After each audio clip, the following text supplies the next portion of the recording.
और देखिए, कोरोना पर खौफ की लहर जारी है। लगातार छठे दिन कोरोना के 50,000 से ज्यादा मरीज आए हैं। 24 घंटे में देश में कोरोना के 56,211 मामले आए। 24 घंटे में देश में कोरोना से 271 लोगों की मौत हुई है और देश में कोरोना के एक्टिव केस जो हैं वो अब बढ़कर के 5,40,000 के पार पहुंच चुके हैं।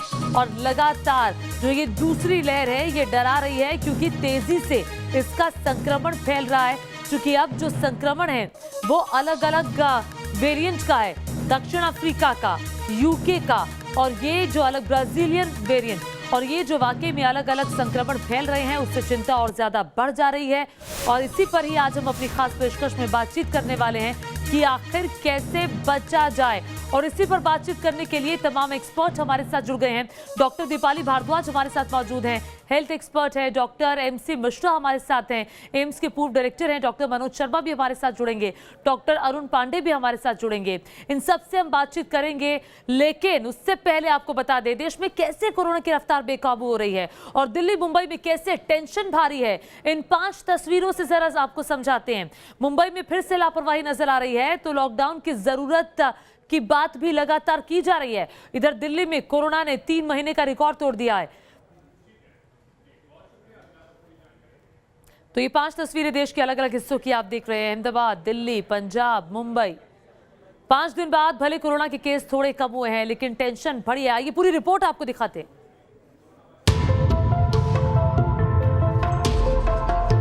नहीं थम रही लहर, महामारी फिर मचा रही कहर।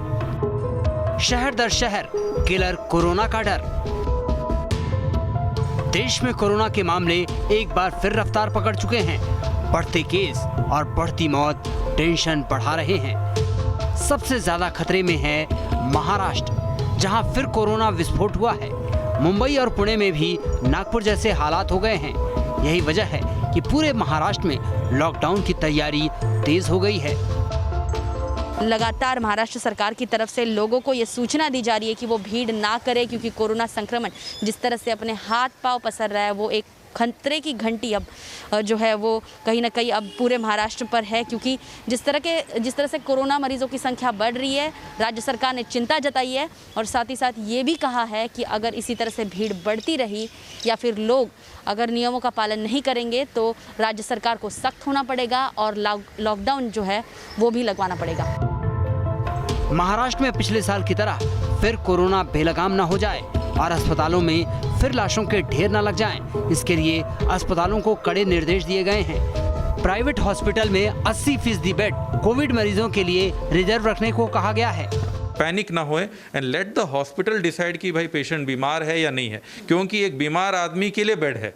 जो एसिम्प्टोमेटिक पेशेंट है उसको बेड ब्लॉक करने का कोई मतलब नहीं है। तो इसके तहत ही BMC ने ये वॉर रूम स्ट्रेटजी अडॉप्ट की है, ताकि जो सही पेशेंट है उसको बेड मिले और जो होम क्वारंटाइन से मैनेज हो सकता है उसे होम क्वारंटाइन पे मैनेज हो। यही सही रास्ता है। एक तरफ देश में तेजी से टीकाकरण हो रहा है, खुद स्वास्थ्य मंत्री ने वैक्सीन की दूसरी डोज ली, तो दूसरी तरफ वैक्सीन आने के बाद भी न कोरोना के मामले थम रहे और न खतरे का डर। कोविड वायरस के खिलाफ अभी देश में लोगों को बहुत स्थानों पर ऐसा लगता है कि अब वैक्सीन आ गई है, अब तो सब ठीक हो ही गया है। ये सबसे बड़ा हथियार है जिसको मैंने भी पहना हुआ है, आप में से भी अधिकांश लोगों ने पहना हुआ है। इसी को अगर ठीक प्रकार से सारे देश के लोग इस्तेमाल करेंगे तो यही हथियार जो है हमारे कामयाबी को प्राप्त कराने के लिए पर्याप्त मात्रा में हमारा सहयोग कर सकता है। इसे लापरवाही का नतीजा कहें या फिर कुछ और, लेकिन सच ये है कि महामारी देश में फिर पैर पसार रही है। दूसरी लहर का कहर ऐसा है कि महाराष्ट्र में पिछले 3 दिन में 1 लाख से ज्यादा केस सामने आए हैं, तो पंजाब में पिछले 3 दिन में 350 से ज्यादा लोगों की मौत हो गई। तो दिल्ली में 3 दिन में 5000 से ज्यादा नए केस सामने आए हैं और कोरोना का 100 दिन का रिकॉर्ड टूट गया। सेम ही ट्रेंड चल रहा है। ऐसा नहीं है कि दिल्ली में अलग है, पूरे देश के अंदर 10,000 से नीचे केस आ गए थे, अब वो 6 गुना केस बढ़ गए हैं। तो दिल्ली में भी वही ट्रेंड है और इसको देखो लहर तक कहने के लिए मुझे लगता है 1 हफ्ता आपको वेट करने जाओ। अचानक केस बढ़े तो दिल्ली के अस्पतालों में भी बेड की संख्या कम होने लगी है और टेंशन बढ़ने लगी है। आगे परीक्षाएं हैं, भीषण गर्मी है, और 6 राज्यों में चुनावी सरगर्मी है, लेकिन उनके बीच डरा रहा है महामारी का कहर और दूसरी लहर के और विकराल होने का डर। मुंबई से ज्योत्सना और दिल्ली से मोहित बख्शी के साथ टीम न्यूज़ नेशन। और देखिए, इस दूसरी लहर में जिस रफ्तार से मामले बढ़ रहे हैं कोरोना के, वो वाकई में चिंता की बात है। और इसीलिए हमने आज अपने इस खास शो में अपने साथ चार एक्सपर्ट्स को रखा है। डॉक्टर दीपाली भारद्वाज हमारे साथ हैं, डॉक्टर MC मिश्रा हमारे साथ हैं, डॉक्टर मनोज शर्मा हमारे साथ हैं और साथ ही डॉक्टर अरुण पांडे भी हमारे साथ हैं। सबसे पहले डॉक्टर MC मिश्रा, मैं आपके पास आना चाहूंगी और सीधा सवाल मेरा आपसे ये है कि सर, ये दूसरी लहर अभी हमें दिखाई दे रही है, मामले बढ़ रहे हैं, तो क्या हम ये कह सकते हैं कि दूसरी लहर का पीक बनता जा रहा है? बिल्कुल, अगर केसेस बढ़ते जाएंगे तो पीक ही बनेगा। अब वो एक हफ्ते में पता लगेगा कि ये 50,000 70,000 होते हैं या 50,000 से 40-30,000 होता है। तो ये आपको रोज के डे टू डे बेसिस पे आप लोग भी बहुत क्लोजली मॉनिटर करते हैं, हम लोग भी मॉनिटर करते हैं, और ये उस पर निर्भर करेगा कि अगले 24 घंटे में कितने संक्रमित लोग आए सामने। और दूसरी बात ये है कि लोग अब समझ लें कि ये इस को धीमा करने के लिए ये बहुत बड़ा उपाय है। ठीक है, डिस्टेंसिंग और मास्क, इसके अलावा और कोई उपाय नहीं है। अगर अस्पताल जाने से बचना है, अस्पताल में भर्ती होने से बचना है, गंभीर बीमारी में पहुंचने से बचना है, तो यही एक रास्ता है जिसको हमें अपनाना पड़ेगा, जो हमने छोड़ दिया था ये सोच के कि कोविड चला गया है, वैक्सीनेशन आ गया। दूसरी तरफ वैक्सीनेशन, टीकाकरण अभियान में बहुत तेजी लाने की आवश्यकता है सभी लोगों को। अब 1 अप्रैल से सभी के लिए खुल गया है 45 वर्ष से ऊपर, तो वो लोग लगवाएं सब लोग, और स्वास्थ्य कर्मी जो बच गए हैं वो भी लगवाएं, क्योंकि बहुत सारे स्वास्थ्य कर्मियों ने भी अभी तक वैक्सीन नहीं लगवाया है, तो वो लोग भी लगवाएं। और जो 45 वर्ष से ऊपर, तो सभी लोगों को अब 1 अप्रैल से खुल गया है, तो वो लोग अपना लगवाएं। जो भी वैक्सीन मिलती है, वैक्सीन पूर्णतः सेफ है और इफेक्टिव है। ठीक है, तो आप कह रहे हैं कि पीक बनता जा रहा है और ये दिखाई भी दे रहा है जिस रफ्तार से मामले बढ़ रहे हैं। डॉक्टर दीपाली भारद्वाज, अब मैं आपके पास आना चाहूंगी। मैम, आप जरा ये बताइए कि अभी हम देख रहे हैं कि कई जिलों में अलग अलग राज्यों की लॉकडाउन लगा हुआ है, नाइट कर्फ्यू लगाना पड़ा है। नागपुर में हम देख रहे हैं, पुणे में हम देख रहे हैं लॉकडाउन। तो क्या अब जिस रफ्तार से मामले बढ़ रहे हैं, क्या लॉकडाउन ही एक विकल्प बच जाता है कोरोना के मामलों को रोकने के लिए? देखिए, जब लोगों की लापरवाही बढ़ती जाएगी तो सरकार के पास और कोई ऑप्शन नहीं बचेगा। इसीलिए जैसे डॉक्टर साहब ने भी कहा, और सिर्फ वही एक चीज बचती है, क्योंकि हुकूमतों को भी पैंडेमिक से लड़ना नहीं आता और ये एक नई चीज है, नोवल वायरस है। इसीलिए सब लोगों को एकजुट होना पड़ेगा। जो लोग लॉकडाउन में नहीं जाना चाहते हैं, SMS फॉलो करें, स्ट्रिक्टली फॉलो करें, मास्क को, हैंड सैनिटाइज को, और फिजिकल डिस्टेंसिंग जितनी ज्यादा बना सकते हैं। जब नहीं बना सके तो डबल मास्क पहने। अगर खांसे तो अपने ऐसे बाजू में खांसे, ना कि मुंह से खांसे कि मास्क भी बेकार हो जाए। तो बहुत चेंजेस लोगों में लाने पड़ेंगे ताकि लॉकडाउन से हम बच पाए, वरना लॉकडाउन ही होगा। जी, तो आपने कहा कि बहुत सारे चेंजेस अब हमें लाने पड़ेंगे, लेकिन क्या वाकई में लोग, डॉक्टर मनोज, आपको क्या लगता है, लोग अब भूल चुके हैं? क्या लॉकडाउन ही कोरोना रोकने का उपाय है? आपको क्या लगता है?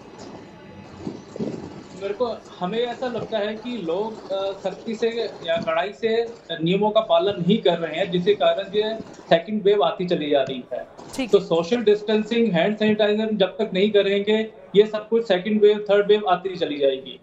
तो तीसरा विकल्प है कि गवर्नमेंट के पास विकल्प एक यही बढ़ता है कि कड़ाई से कानून का पालन करवाए, जिसमें एक लॉकडाउन एक महत्व जरिया है।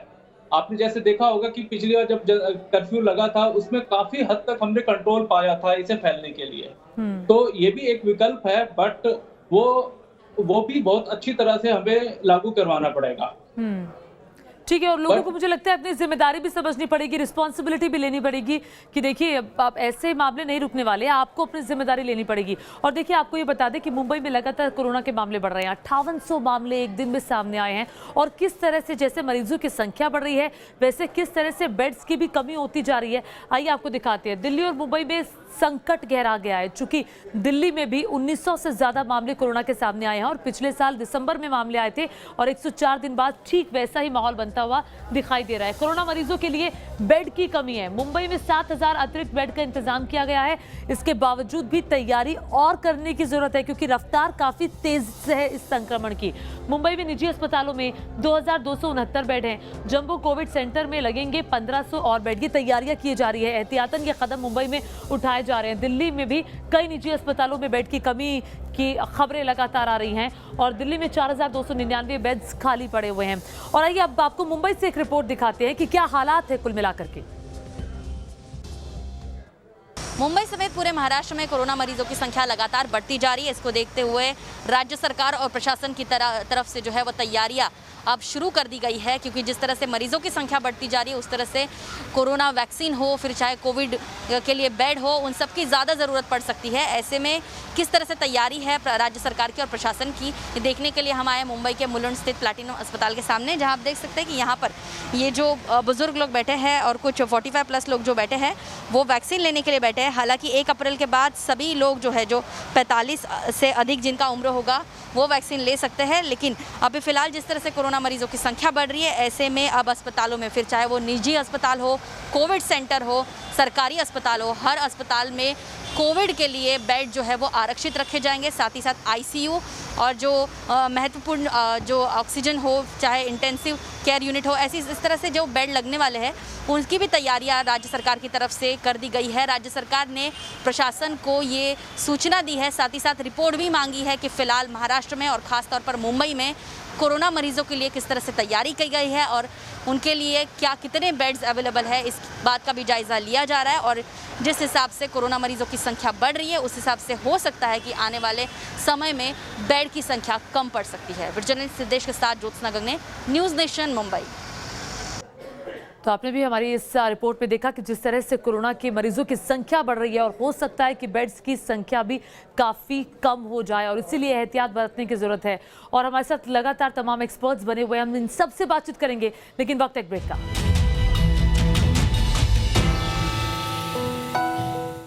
देश में एक बार फिर से कोरोना के मामले लगातार बढ़ते जा रहे हैं। 5वें दिन लगातार 50,000 से ज्यादा मामले सामने आए हैं और इसी पर बातचीत करने के लिए तमाम खास मेहमान हमारे साथ मौजूद हैं। डॉक्टर अरुण पांडे भी हमारे साथ मौजूद हैं जो हेल्थ एक्सपर्ट हैं। डॉक्टर अरुण, कई लोग ऐसे होते हैं जिनकी तबीयत खराब होती है फिर भी उन्हें लगता है कि वो आइसोलेशन में नहीं जाएंगे, आइसोलेट नहीं होंगे। आपको लगता नहीं कि आइसोलेशन बहुत जरूरी है? लोगों को समझना होगा कि अगर हम आइसोलेशन में रहेंगे तभी वायरस भी रुकेगा, वायरस का कहर रुकेगा।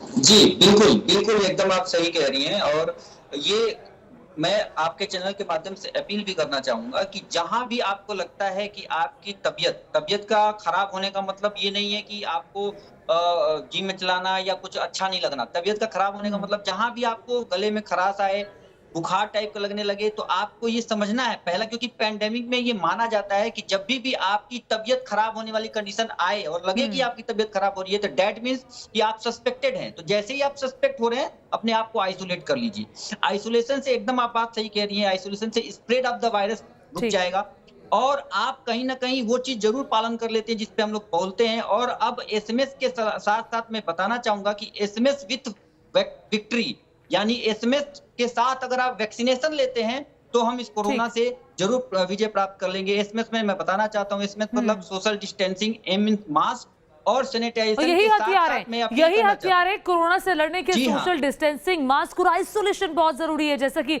डॉक्टर साहब ने अभी बताया। वक्त एक छोटे से ब्रेक का, ब्रेक के बाद कुछ और सवाल है जिनके जवाब हम लेंगे अपने एक्सपर्ट्स के साथ।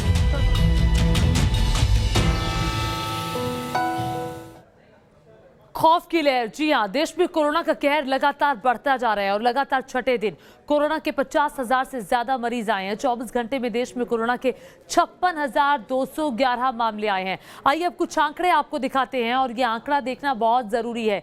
जरूरी इसलिए क्योंकि ये जो कोरोना है ये किस कदर अब बहावी होता जा रहा है, इसके मामले किस कदर बढ़ रहे हैं। देखिए 7 दिन के अंदर, ये ध्यान रखिए, 7 दिन के अंदर 4 लाख नए केस सामने आए हैं, जिससे जाहिर तौर पर चिंता काफी ज्यादा बढ़ गई है। और 7 दिन में देश में 1900 लोगों की जान ले ली है कोरोना ने। और इस वक्त जो एक्टिव केस का आंकड़ा है वो 5 लाख से ऊपर का है। 63% सक्रिय मामले जो हैं वो सिर्फ महाराष्ट्र से हैं। महाराष्ट्र में आधे से ज्यादा मामले तो महाराष्ट्र से सामने आ रहे हैं। 3 दिन के अंदर महाराष्ट्र में 1 लाख मामले सामने आए हैं और 3 दिन में 376 लोगों की मौत हो चुकी है। पंजाब में 3 दिन में 180 लोगों की जान जा चुकी है। उधर दिल्ली में 100 दिन बाद फिर से 1900 से ज्यादा मामले का सामने आना ये बताता है कि दिल्ली में भी कोरोना तेजी से पांव पसारता जा रहा है, यानी कि दिल्ली के लिए भी अब खतरे की घंटी बज चुकी है। और लगातार हमारे साथ खास एक्सपर्ट्स बने हुए हैं, हेल्थ एक्सपर्ट। हमारे साथ डॉक्टर दीपाली हैं, डॉक्टर एमसी मिश्रा हैं, डॉक्टर मनोज शर्मा हैं और डॉक्टर अरुण पांडे हैं। अब डॉक्टर एमसी मिश्रा, मैं आपके पास आना चाहूंगी। सवाल ये कि अब एक म्यूटेशन आया है, डबल म्यूटेशन, तो क्या ये माने कि जो अलग अलग म्यूटेशन आ रहे हैं, इस डबल म्यूटेशन से कोरोना का कहर जो खतरा है वो और ज्यादा बढ़ रहा है? बिल्कुल। देखिए ज्योति, चाहे डबल म्यूटेशन हो, ट्रिपल म्यूटेशन हो, सिंगल म्यूटेशन हो, एकमात्र उपाय ये है जी। ये एकेडमिक इंटरेस्ट का होता है म्यूटेशन, ये हमको आपको कोई इससे सरोकार नहीं होना चाहिए। जरूर ये जो म्यूटेंट वायरसेस हैं कई बार ज्यादा तेजी से संक्रमित होते हैं एक दूसरे के से, और ये हमने यूके के म्यूटेशन, पर भारत में इस समय जो वायरस ने चरित्र बदला है वो बाहर का उतना नहीं है जितना हमारा अपना भारत का ही है। बेंगलोर में 44% केसेस म्यूटेंट हैं जो भारत के अंदर हुए हैं। 100 से अधिक म्यूटेशंस हो चुके हैं। जो बंबई में है 20% डबल म्यूटेशन और डबल म्यूटेशन मिला के है। पंजाब में थोड़ा ज्यादा है, यूके का म्यूटेंट वायरस है, और लेकिन वो भी 11,000 केसेस में केवल 776 केसेस में वो म्यूटेशन देखी गई। इसलिए हमें म्यूटेशन है या नहीं है उससे बहुत ज्यादा मतलब नहीं होना चाहिए। हमको अपना बचाव करना है, चाहे म्यूटेंट वायरस हो चाहे ओरिजिनल वायरस हो, दोनों ही फैलते हैं। और इनका जो बेसिक रिप्रोडक्शन इसका जो रेट है वो 1.65 है। इसका मतलब कोई भी 10 लोग जो संक्रमित होते हैं वो 16-17 और लोगों को संक्रमण बहुत जल्दी दे देते हैं, और वो लोग 16 को होगा तो वो आप मल्टीप्लाई कर लीजिए उसको। इसीलिए ये तेजी से फैल रहा है और सुपर स्प्रेडर्स, और इसीलिए बार बार आप मास्क भी दिखा रहे हैं कि देखिए मास्क पहने, यही एक हथियार है कोरोना से लड़ने का। और शायद डॉक्टर मिश्रा, काफी लोग इसको भूल चुके हैं। जब पहली लहर थी तो लोग बहुत ज्यादा डरे भी हुए थे। अब जैसे जैसे दिन बढ़ते गए और वो डर मुझे लगता है जहन से अब निकल भी रहा है। डॉक्टर दीपाली, आपके पास आना चाहूंगी, क्योंकि हम डबल म्यूटेशन की बात कर रहे हैं। तो और जिस वक्त जो वैक्सीन भारत में लग रही है, कोविशील्ड कोवैक्सीन, तो क्या ये वैक्सीन डबल म्यूटेशन पर कारगर है? देखिए, मैं आपके चैनल के माध्यम से यही कहूंगी, जैसे सीनियर डॉक्टर साहब ने भी कहा, हमारे पास है SMS, उसमें एक V ऐड हो जाना चाहिए, SMS V, टीकाकरण। जिसको जब वैक्सीन का अपॉर्चुनिटी मिले वो जाए और ले ले। सब लोग डॉक्टर और साइंटिस्ट बनने की कोशिश ना करें। मुझे भी ये तालीम लेने में 10 साल लग गए। मैं भी वैक्सीन की एक्सपर्ट नहीं हूँ, मगर मैं इस बात की जरूर एक्सपर्ट हूँ कि आपको बता पाऊँ कि आप अपनी इनसाइट से अपनी इम्यूनिटी बनाएं। पहली वैक्सीन शॉट में ये ना सोचें कि आपको कोरोना नहीं हो सकता, दूसरी के बाद भी हो सकता है, मगर हल्का होगा, ICU नहीं लगेगा जरूरत। और दूसरी वैक्सीन के 6 से 8 हफ्ते बाद शरीर में वो एंटीबॉडी आती है जो हमारी ताकत को बढ़ाती है कोरोना से अच्छे से लड़ने के लिए। इतनी जानकारी बहुत है, कौन सी स्ट्रेन, कौन सी क्या, आपको जौन सा टीकाकरण मिल पाए। हमारे देश में अब SMS की जगह तो वैक्सीनेशन बहुत जरूरी है। लेकिन डॉक्टर मनोज शर्मा, वैक्सीनेशन जरूरी है तो ऐसे में आपको लगता है कि अब जो वैक्सीनेशन की रफ्तार है उसको और तेज कर देना चाहिए, क्योंकि ये डबल पीक बहुत खतरनाक होगा भारत के लिए? आपने ये बिल्कुल ठीक कहा कि वैक्सीनेशन की रफ्तार को हमें बढ़ाना पड़ेगा, जिस तरह से हमें ये सेकंड वेव देखने को मिल रही है। तो मैं सभी दर्शकों से ये भी गुजारिश करूंगा कि सभी जाएं और वैक्सीनेशन प्रोग्राम के लाभ जरूर उठाएं, चाहे वो एजेड है। अब तो गवर्नमेंट ने एक तरीके से 45 से अब सबको लगाने के लिए कह दिया गया है। तो सभी जाएं, अपना वैक्सीनेशन कराएं, विदाउट एनी हेसिटेशन जाएं, क्योंकि ये एक बहुत बड़ा कारगर रूप हो सकता है हमें कोरोना से बचाने के लिए। राइट जी। लेकिन एक और सवाल खड़ा होता है डॉक्टर मनोज, में डॉक्टर अरुण के पास अब आना चाहूंगी। डॉक्टर अरुण, आप ये बताइए कि अभी भी कुछ केसेस ऐसे आ रहे हैं कि वैक्सीनेशन के बावजूद भी हम देख रहे हैं कि लोगों को कोरोना हो रहा है। ऐसा क्यों हो रहा है? ऐसी क्या वजह है ये? क्योंकि ये सवाल कई लोगों के जहन में है। देखिए, कोरोना वैक्सीनेशन लगने के बाद, जैसे डॉक्टर दीपाली ने भी पहले बताया कि देखिए वैक्सीनेशन लगने के बाद भी अगर आप इन्फेक्ट होते हैं तो इसका मतलब है कि आप, ऐसा नहीं है कि जो पहला अगर विदाउट वैक्सीनेशन आपको अगर कोरोना के चपेट में आ जाते तो उसकी सीवियरिटी बहुत ज्यादा होती।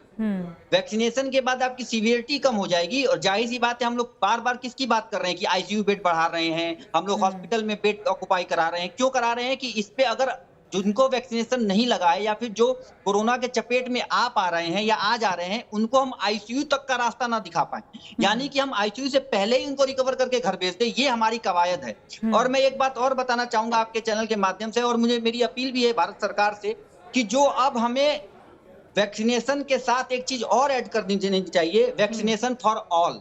हमें सभी के लिए वैक्सीनेशन की अब जरूरत है, क्योंकि अगर सेकंड पीक अगर आ रही है, ठीक है। अब अच्छी बात यह है कि अब कल 1 अप्रैल की बात से फॉर ऑल के लिए हमें जाना चाहिए। ठीक है, अच्छी बात यह कि 1 अप्रैल के बाद से जो 45 साल से ज्यादा उम्र के लोग हैं उन सभी को वैक्सीन लगनी शुरू हो जाएगी और धीरे धीरे मुझे लगता है ये रफ्तार और ज्यादा बढ़ जाएगी। वैक्सीनेशन टू ऑल की जो आप अपील कर रहे हैं वो पूरा देश चाहता है। देखिए, एक तरफ दिल्ली में कोरोना के केस बढ़े हैं तो वहीं अब बेड की भी कमी होने लगी है।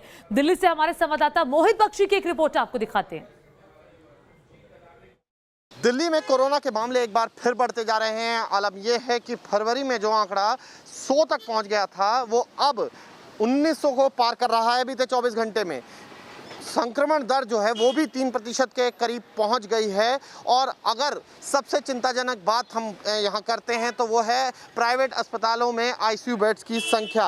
आईसीयू बेड्स की संख्या जो प्राइवेट बेड्स में है विद वेंटिलेटर, वहाँ किल्लत दिखनी अब शुरू हो गई है। सर गंगाराम अस्पताल जो है वहाँ कुल 42 कुल बेड्स हैं वेंटिलेटर के साथ, लेकिन एक ही खाली नज़र आ रहा है। जो ऐप कोरोना ऐप है ये उसका डाटा है और इसके मुताबिक होली फैमिली में 8 बेड हैं जो अभी वहाँ पर एक भी खाली नहीं है। फोर्टिस में भी कमोबेश यही हाल है, शालीमार बाग में, मैक्स हॉस्पिटल शालीमार बाग में यही हालत है।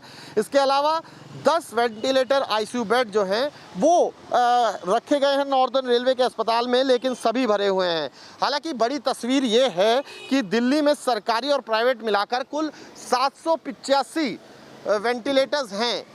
785 में से आईसीयू बेड्स जो हैं वो उस पर 249 पर मरीज़ हैं और बाकी अभी खाली हैं। लेकिन परेशानी की वजह यह है कि जब पिछली बार भी इसी तरीके की स्थिति हुई थी तो लोगों ने प्राइवेट अस्पतालों का रुख किया था जहां पर आईसीयू भर गए थे। और इसी को देखते हुए फिर एक बार दिल्ली सरकार ने इसी को रिव्यू बैठक बुलाई है। आज की रिव्यू बैठक में तय किया जाएगा कि क्या बेड्स बढ़ाने की ज़रूरत है, क्योंकि लगातार जिस तरीके से संक्रमण दर बढ़ रही है और एक्सपर्ट्स की माने तो उनके मुताबिक 20% बेड जो हैं वो आईसीयू के आरक्षित करने पड़ेंगे, क्योंकि मामले जो हैं वो दिल्ली में अब लगातार बढ़ ही रहे हैं। वीडियो जर्नलिस्ट मुकेश कुमार के साथ मोहित बख्शी, न्यूज़ नेशन, दिल्ली। आपने देखा कि दिल्ली सरकार भी अपने स्तर पर तैयारी कर रही है कि अगर मामले अचानक से बढ़ जाते हैं तो फिर पूरे इंतजाम मरीजों के लिए होने चाहिए। तमाम हेल्थ एक्सपर्ट हमारे साथ मौजूद हैं। डॉक्टर एमसी मिश्रा, चूंकि अब कोरोना के कहा जा रहा है कि नए लक्षण भी सामने आ रहे हैं। पहले चूंकि पेट दर्द एक लक्षण में शामिल नहीं था या चक्कर आना लक्षण में शामिल नहीं था, अब ऐसे लक्षण सामने आ रहे हैं जो कि अब तक हम कहते थे कि लक्षणों में नहीं है।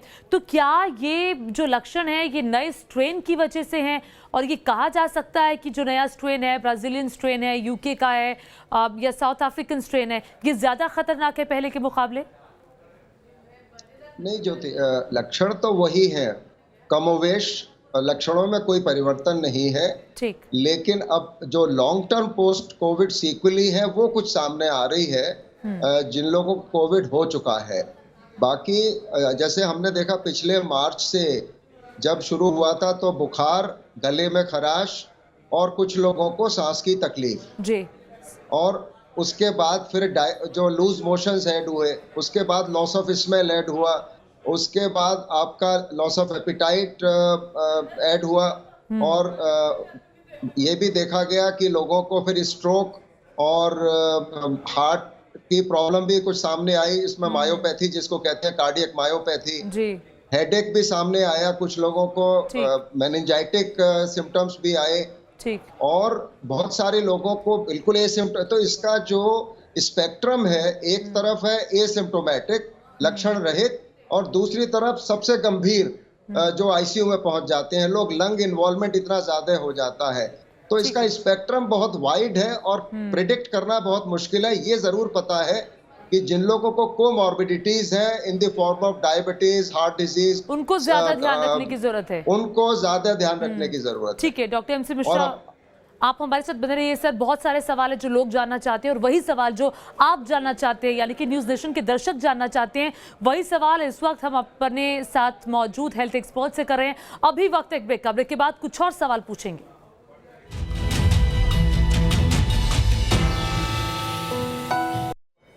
देश में कोरोना की दूसरी लहर है और इस दूसरी लहर में मामले कोरोना के लगातार बढ़ते जा रहे हैं और तेज रफ्तार से बढ़ रहे हैं।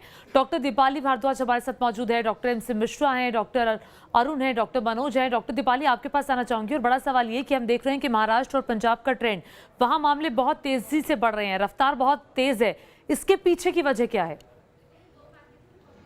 पीछे की वजह तो सिर्फ लापरवाही है और हमारा जो स्लोगन है SMSSV कि सबको टीकाकरण करना चाहिए, ना कि टीके के बारे में सोचना चाहिए, डरना चाहिए, मास्क हर वक्त पहनना चाहिए, ना कि सिर्फ तब जब पुलिस वाला देख रहा हो, बार बार हाथों को धोना चाहिए, बच्चों को और बुजुर्ग को ज्यादा ध्यान रखना चाहिए। ये लोगों की ड्यूटी है, जो लोग फॉलो करेंगे तो हम लॉकडाउन से बच सकते हैं। वरना मुझे नहीं लगता सिर्फ नाइट कर्फ्यू हमें हेल्प करेगा। हमें जल्द से जल्द पूरे लॉकडाउन के बाद में बेशक कुछ दिनों के लिए सोचना चाहिए कि एक दिन करें, एक दिन छोड़ें, कुछ अलग स्टाइल का लॉकडाउन हमें रखना ही पड़ेगा। ठीक है, अपनी जिंदगी पर लॉकडाउन लगाना पड़ेगा, हमें हाथ धोने पड़ेंगे, सोशल डिस्टेंसिंग और मास्क पहनना होगा। और ये अपील लगातार एक जिम्मेदार चैनल होने के नाते न्यूज़ नेशन अपने दर्शकों से हर बुलेटिन में जब भी हम ये खबर पढ़ते हैं, हम ये हमेशा ये अपील अपने दर्शकों से करते हैं। और एक बार फिर से ये अपील जो लगातार हमारे साथ मौजूद है एक्सपर्ट्स भी कर रहे हैं कि मास्क पहनिए, सोशल डिस्टेंसिंग का पालन करिए। आप चारों का बहुत बहुत शुक्रिया न्यूज़ नेशन के साथ जुड़ने के लिए। और इसी के साथ वक्त एक छोटे से ब्रेक का, आप देखते रहिए न्यूज़ नेशन।